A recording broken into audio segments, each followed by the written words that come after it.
So it's kind of a slow week, well, minus one particular thing which I will talk about very, very soon. You may all know what that is. Heck, that actually might be up before this video, but anyways, I digress. But I was basically going through all the things that I had seen the past 5 months, and I was thinking, what do I want to talk about that I've seen the past 5 months that I haven't had the time to, but I really, really want to talk about it? And I thought, oh yeah, that's right, Peacemaker. So here we are.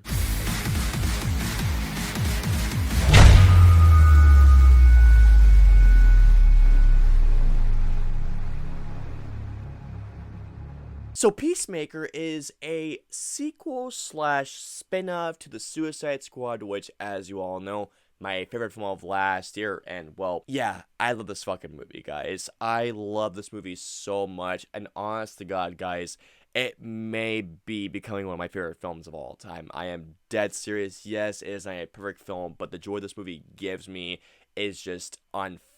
Spoiler alert in case you guys haven't seen the Suicide Squad, but at the end of the Suicide Squad, we thought that Bloodsport had killed Peacemaker, played by John Cena. Turns out not the case, because John Cena's Peacemaker has been recovering at this hospital, which brings us to the Peacemaker series. He has been discharged. He thinks he is home free until he has been recruited in this Black Ops op called Project Butterfly, which not only comprises of him, but also members of Amanda Waller's team from the Suicide Squad, which includes Amelia Harcourt, played by Jennifer Holland, John Economos, played by Steve Agee. I need to remember the other two names because they are so good in the show, so give me 1 second. Daniel Brooks, who is Latoya Adebayo, and then Chuck Woody. I am so sorry because the man is so good. He's going to actually be in Guardians Volume 3. And also Freddie Stroma, who plays Adrian Chase, aka Vigilante, as essentially, like I said, it deals with Project Butterfly. It deals with the relationships of this whole crew, not to mention as well the relationship between Peacemaker and Vigilante, and even more so, the relationship between Peacemaker and his dad, who is played by Robert Patrick. So a lot is going on. Now, with all that being said, guys, let's get into Peacemaker Season 1. Excellent!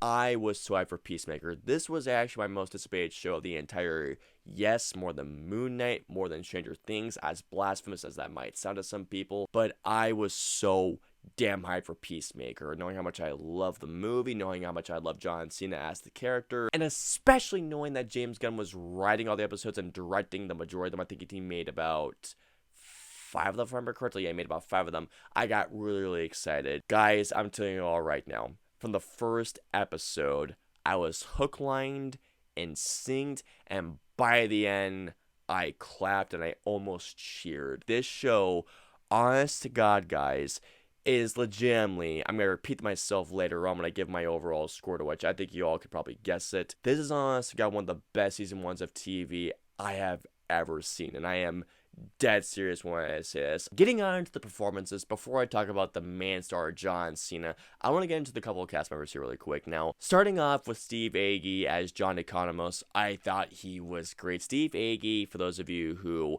don't know, he's been in James Gunn's previous movies, like he was in the Suicide Squad. He was in Super for 30 seconds, if I remember correctly. But Steve Agee is so good at bringing such great comedic timing. I thought he was terrific in the show. Not only does he actually kick some ass, he has actually a scene-stealing scene in the show. Chuck Woody, again, I am so sorry if I butcher your name, who plays as Clemson Mern. I thought he was also brilliant in the show. I thought he brings something really, really good, and also, like I mentioned, he's going to be in Volume 3. I don't know if he's a villain. I know he's a powerful being in Guardians Volume 3, which I cannot wait already because he was so good on the show. Bringing in some great comedy as well, bringing in great dramatic moments in the show. Honest to God, one of my favorite dramatic moments of the show was when there's a great plot twist involving his character, and he's talking to Adebayo and Amelia Harcourt, and it's a great, and it's almost a tear-inducing moment. It really is. I've seen Jennifer Holland in a couple of things, and I think Jennifer Holland is a terrific actress. I really, really do. I loved her in Brightburn for the, 45 seconds that we got of her, and she was also the Suicide Squad, some great moments. Amelia Harcourt in the show is also another great character. She's an ass kicker. She's a badass. She's smart. She's actually quite ruthless, but she does have a great character arc throughout the entire series. I didn't know much about Danielle Brooks. This is the first time I've seen her. After seeing her in this, I want to see more of her. Playing as this character that is really in over their head, but you can see that throughout the entire season 1, there is so much more to her than she expects. And when she breaks free of those limits of what she thought she could do, she honestly has one of the most badass moments of the entire show. And it's not only badass, but also she has one of the funniest moments in the entire show too. One person in particular I have to talk about, Freddie Stroma as Vigilante. I loved Freddie Stroma as Vigilante. He is so damn good playing as a sociopath that he has so many lines of dialogue that I could not stop laughing. He has a scene-stealing scene where he is with Robert Patrick in this prison, and the dialogue that he has in the scene, I just went... I can't wait to see more of this character. Bring him back for season 2. I cannot wait for this character to come back. If they do decide to bring him back, James Gunn, seriously, bring him back. He's that fucking good. I want to talk about Robert Patrick, who plays as, I believe, as Augie, who is Peacemaker's father. Talk about a piece of shit character. I mean, Robert Patrick does such a great job playing this character that you fucking hate. I mean, you hate this guy. The moment that he looks into his son's eyes, he's just like, oh god, this fucking guy, why can't he just get out of my life right now? The psychological war games he is playing with his own son, he is a ruthless bastard. Like, he has a scene, I was just like, god dang, dude, like, stop this shit. I cannot wait to see what they do with him going forward. I really cannot wait, because if it's where I'm thinking, it's just going to be one hell of a character study in season 2. John Cena, this is the best I've ever seen him. Legitimately. He was amazing in the Suicide Squad, did not get me wrong.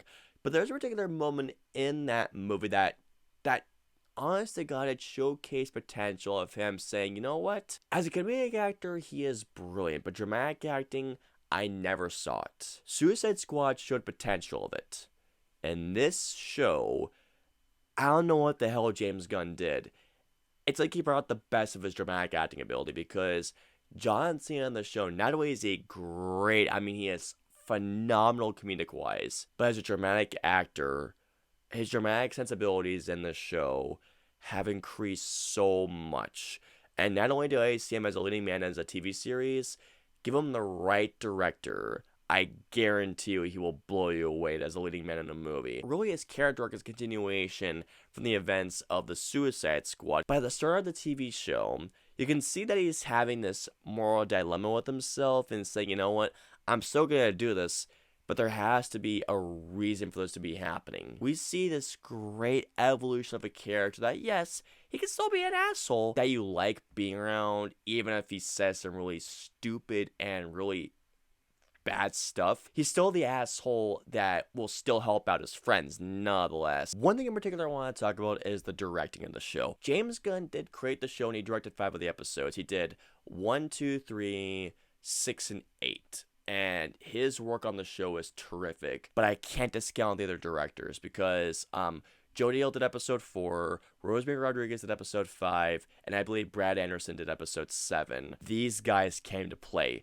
I think, honest to God, out of all the episodes, I think the best dramatic work, oh God, I actually don't know. They really brought their own style. Now, of course, they're supplied with James Gunn's writing and comedy, but in terms of how they executed James Gunn's vision, their script, in their episodes, I honestly don't know who did the better episode. That brings me on to my favorite aspects about the show, the tone. The Suicide Squad is essentially a superhero or supervillain, I guess you could say, in aspects, war comedy. This show, in my eyes, is a superhero black comedy drama with some great action. Now, obviously, it takes place in the world of the Suicide Squad, since it takes place after the events.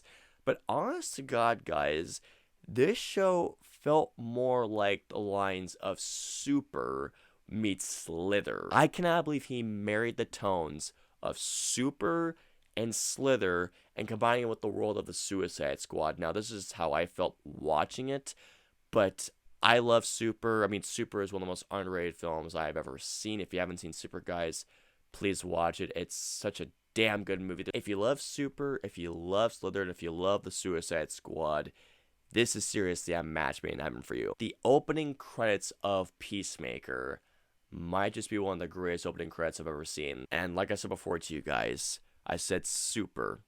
If you're a huge fan, not only Super, but the opening credits of Super, you're going to be so happy with what they do in Peacemaker. I mean, it is one of the most rewatchable opening credits out there. And not to mention the song, Wing Wham, Do You Really Want to Taste It? It's such a brilliant song. And it's honest to God, guys, and the best compliment I can give this opening credits, besides it being one of the best opening credits I've ever seen, is this. It's one of the few opening credits I never skip. So what I want to talk about is the show, the screen, the scripts that James Gunn wrote. It always kept me on the edge. Honestly, 99% of the time it was absolutely hilarious. I mean, there was a couple of parts, guys, no joke, in terms of the humor, which I should get onto the humor right now.